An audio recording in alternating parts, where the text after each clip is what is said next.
లోక్సభ ఎలక్షన్లో కాంగ్రెస్ గెలిస్తే వికారాబాద్ జిల్లా రద్దవుతుందన్నారు మాజీ ఎమ్మెల్యే డాక్టర్ మెతుకు ఆనంద్.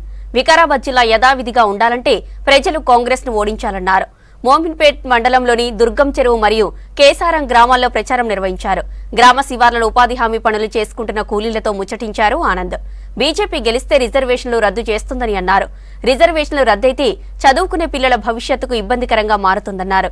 కాంగ్రెస్ అధికారంలోకి వచ్చి 5 నెలలవుతున్నా రేవంత్ రెడ్డి ఇచ్చిన హామీలు ఏమయ్యాయని ప్రశ్నించారు ఆనంద్. ఇక్కడ చాలా ముఖ్యమైనటువంటి విషయం ఏంటంటే కాంగ్రెస్ వాళ్ళు ఏం చేస్తున్నారు అంటే సగం జిల్లాలను మొత్తం కూడా తీసేస్తున్నారంట. మళ్ళా మనం 50 ఏళ్ల నుంచి కొట్లాడి సాధించినటువంటి వికారాబాద్ జిల్లాను కూడా మళ్ళీ తీసేస్తారంట. వికారాబాద్ జిల్లాను తీసేస్తే మళ్ళీ మనం ఏం చేయాలా? ఏడ కలెక్టరేట్ల పాస్బుక్ కు సంబంధించిన ఏం చిన్న పనున్నా కానీ మళ్ళా పట్నం పోవాలన్నా మరి పట్నం పోదామా? మీరు అందరు కూడా చాలా మంది ఆలోచన చేయాలా. ఇప్పుడు మనకు తెలియదు కలెక్టరేట్ వికారాబాద్ ఉన్నది కాబట్టి ఈడ బస్సు ఎక్కితే వికారాబాద్ దిగి పని ఉంటే కలెక్టర్ ఉంటే చేపించుకొని వస్తున్నాము. కాంగ్రెస్ వాళ్ళకి ఇట్లా వస్తే వికారాబాద్ జిల్లాను మొత్తం తీసేసి కలెక్టర్ ఆఫీస్ నీడికెళ్ళి తీసేసి మళ్ళా పట్నం పంపిస్తారంట. ఈ మాట అందరు కూడా యాది పెట్టుకోవాలి.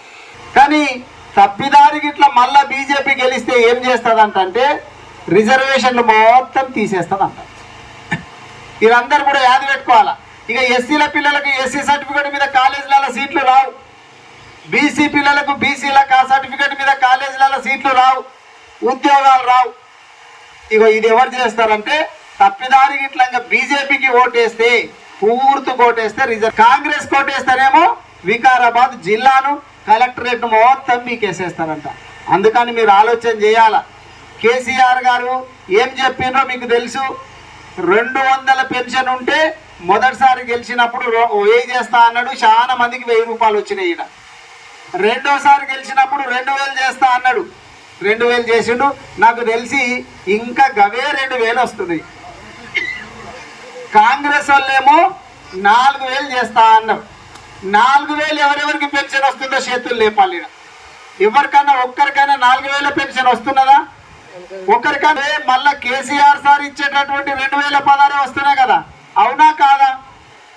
కాబట్టి 5 నెలల ఇప్పుడు ఏమన్నాడు ఆయన రేవంత్ రెడ్డి గారు ఏమన్నారంటే ఈ నెల తీసుకుంటే మీకు 2000 వస్తాయి, మేము గెలవంగానే వచ్చే నెల ఇట్లా తీసుకుంటే మీకు 4000 వస్తాయి అన్నారు. మరి 5 నెలలు అయిపోయింది కదా. 5 నెలలు అయిపోయిందంటే నెలకు 2000 లెక్కన బాకీ లెక్క పెడితే 5 నెలలు కలిపితే ఎంత అవుతుంది? 10,000 రూపాయలు. మీ అందరికీ కూడా ఇప్పుడు ఎవరెవరికైతే 2000 పెన్షన్ కేసీఆర్ గారు ఇస్తున్నది వస్తున్నదో వాళ్ళందరికీ కూడా కాంగ్రెస్ గవర్నమెంట్ 10,000 బాకీ ఉన్నట్టు లెక్క. బాకీ ఉన్నట్టునే కాదా? మరి చేతి గుర్తోళ్ళు గిట్టంగా రేపు ఓటుకు వస్తే మాకు 10,000 బాకీ ఉన్నారు, మీరు మా 10,000 ఇచ్చినాక